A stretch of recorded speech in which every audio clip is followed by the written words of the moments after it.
بسم الله الرحمن الرحيم.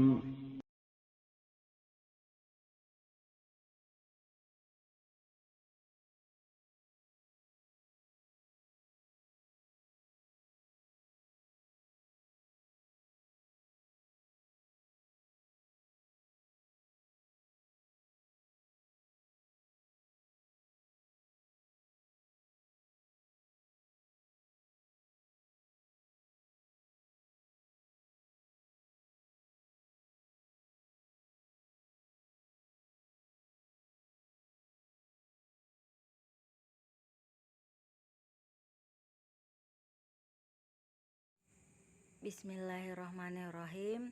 Assalamualaikum warahmatullahi wabarakatuh. Alhamdulillahirabbil alamin. Wassalatu wassalamu ala asrofil anbiya'i wal mursalin wa ala alihi wa ashabihi ajma'in, amma ba'du. Selamat pagi teman-teman. Bagaimana kabarnya hari ini? Ustazah harap teman-teman semua dalam keadaan sehat walafiat dan semoga selalu dalam lindungan Allah Subhanahu wa Ta'ala. Amin. Baiklah, kita berjumpa lagi pada hari ini dalam pelajaran tematik kelas 4. Sebelum memulai pembelajaran, mari kita sama-sama berdoa agar ilmu yang akan kita dapatkan bisa bermanfaat. Bismillahirrahmanirrahim. Allahumma inni as'aluka ilman nafi'an wa rizqan thayyiban wa amalan mutaqabbala. Alhamdulillah, kita sudah berdoa. Baiklah, kita masuk ke pembelajaran tematik kelas 4, tema 9, subtema 1, kekayaan sumber energi yang ada di Indonesia pada pembelajaran keempat. Adapun materi yang akan disampaikan adalah 1. Perilaku yang menunjukkan pelaksanaan hak dan kewajiban. 2. Hak dan kewajiban warga negara terhadap sumber energi. 3.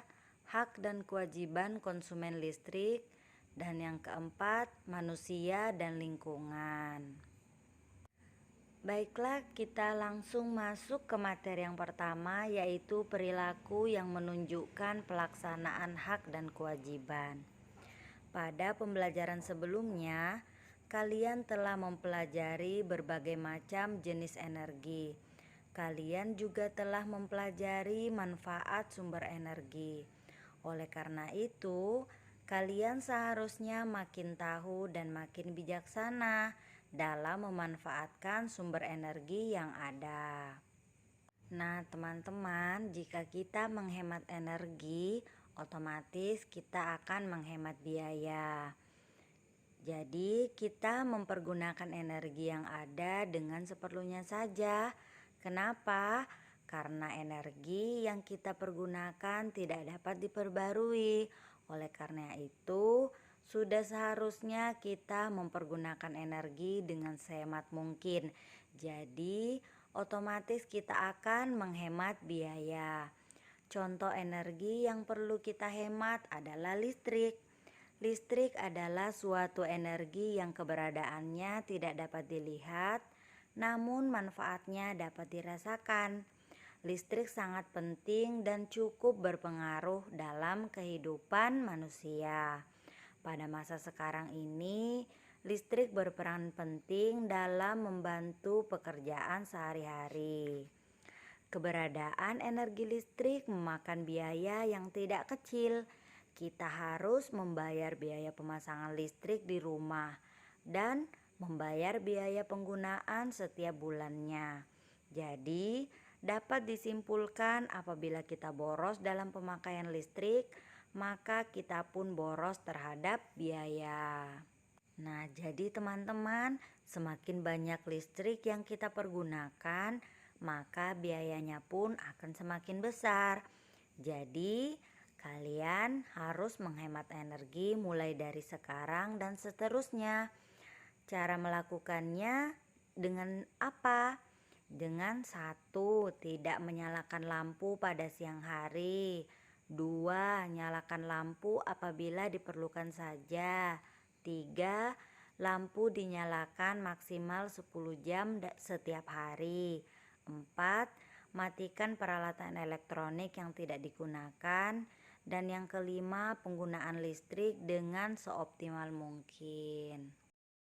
Nah, kita lanjut ke materi yang selanjutnya ya teman-teman, yaitu hak dan kewajiban warga negara terhadap sumber energi.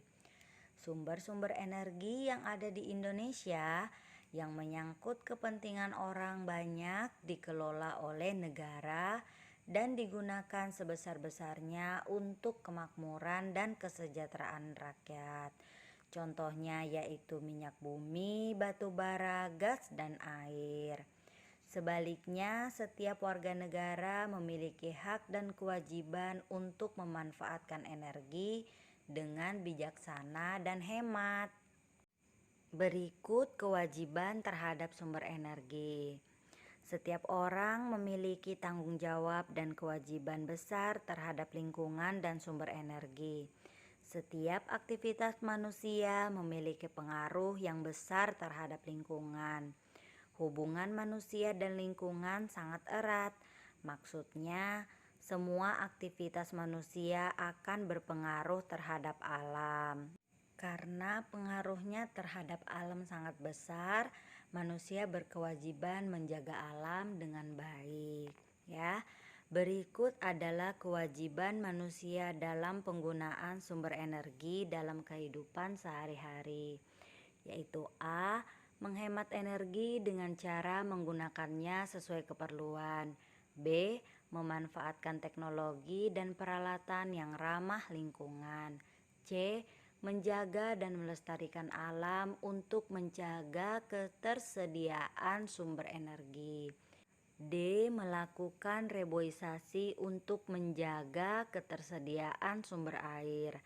E. Memanfaatkan sumber energi alternatif seperti air, angin, dan matahari untuk menggantikan sumber energi yang tidak dapat diperbarui. Hak memanfaatkan sumber energi. Nah, kalian telah mengetahui kewajiban terhadap sumber energi. Jika kewajiban telah kalian tunaikan, nah kalian pantas memperoleh hak.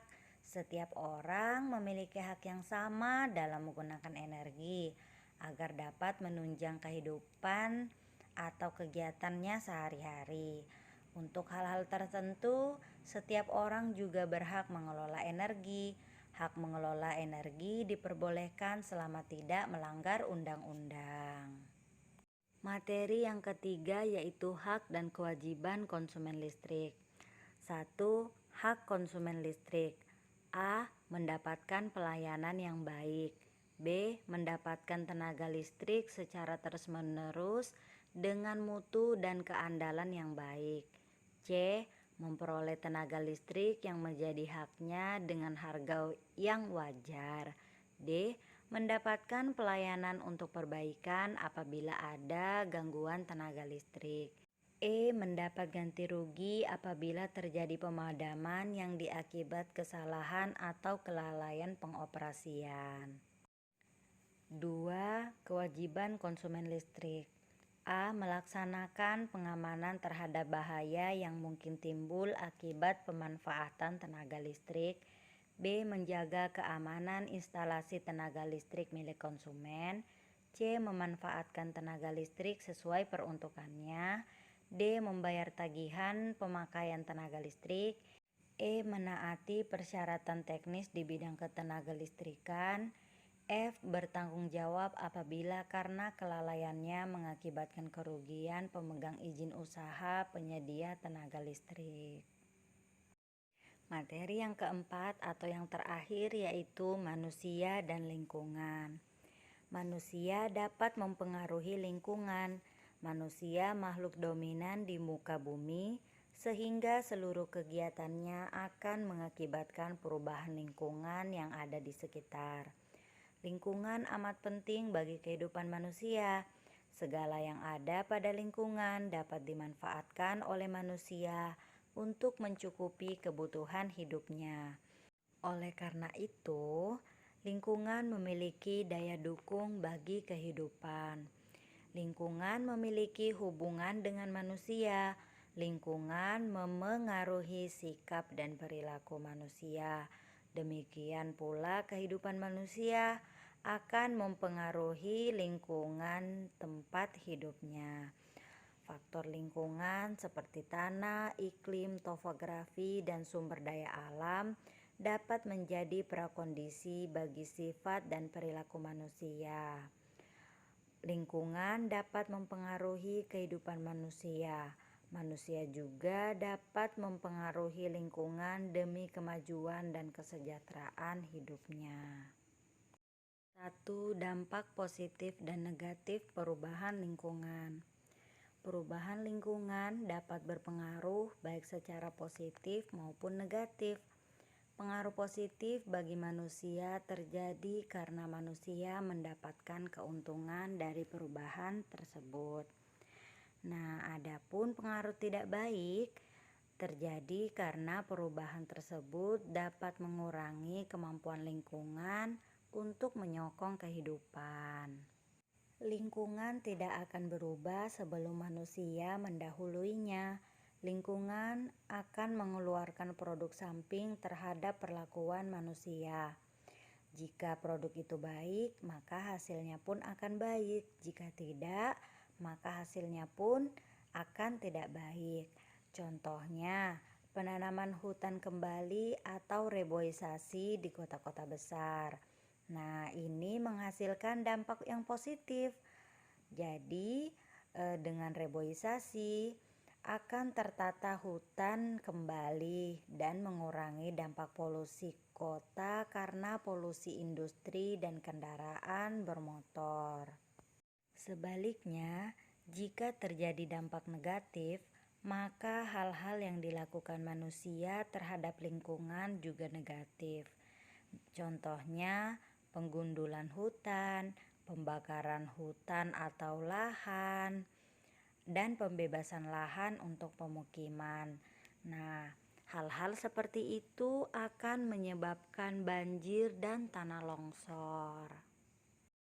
2. Pengaruh timbal balik antara manusia dan lingkungan. Manusia memandang lingkungan dengan bermacam-macam kebutuhan dan keinginan. Untuk memenuhi kebutuhan hidupnya, manusia memanfaatkan sumber daya alam yang ada di lingkungan. Sumber alam dapat digolongkan ke dalam dua bagian, yaitu sumber alam yang dapat diperbarui dan sumber alam yang tidak dapat diperbarui. A. Sumber alam yang dapat diperbarui disebut pula sebagai golongan sumber alam biotik. Sumber alam ini meliputi semua makhluk hidup antara lain hewan dan tumbuhan. B. Sumber alam yang tidak dapat diperbarui disebut pula dengan sumber alam abiotik. Sumber alam abiotik meliputi semua benda selain makhluk hidup, antara lain tanah, air, bahan-bahan galian, mineral, dan bahan-bahan tambang lainnya. Perubahan lingkungan hidup manusia akan berpengaruh baik secara positif maupun negatif.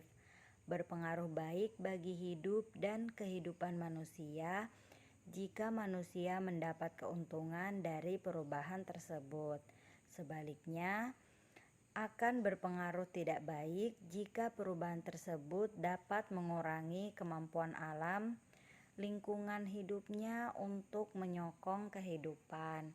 Dengan kata lain, ada hubungan saling ketergantungan yang saling mempengaruhi secara timbal balik antara manusia dengan lingkungan.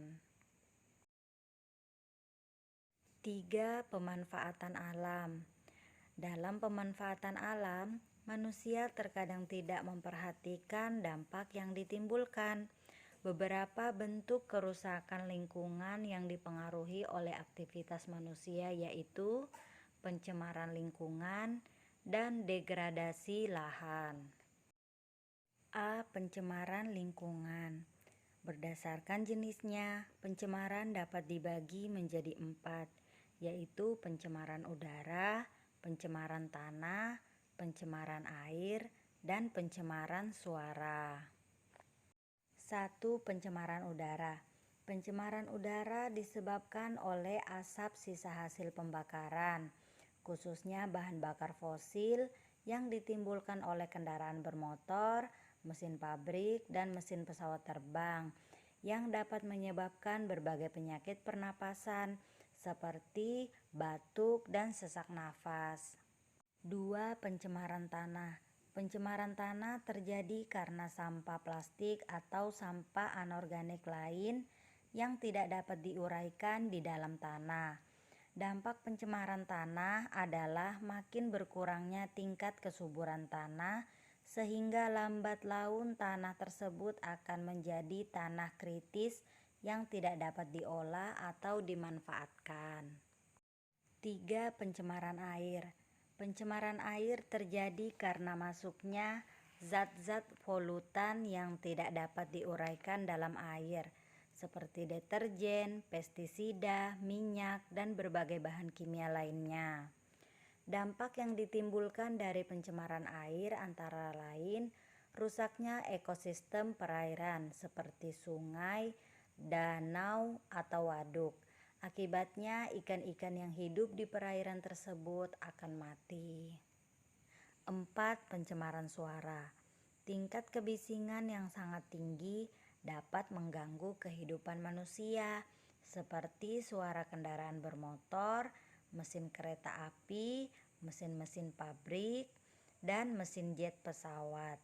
Dampak pencemaran suara menimbulkan efek psikologis dan kesehatan bagi manusia, yaitu meningkatkan detak jantung, penurunan pendengaran karena kebisingan, susah tidur, meningkatkan tekanan darah, kontraksi perut, dan dapat menimbulkan stres.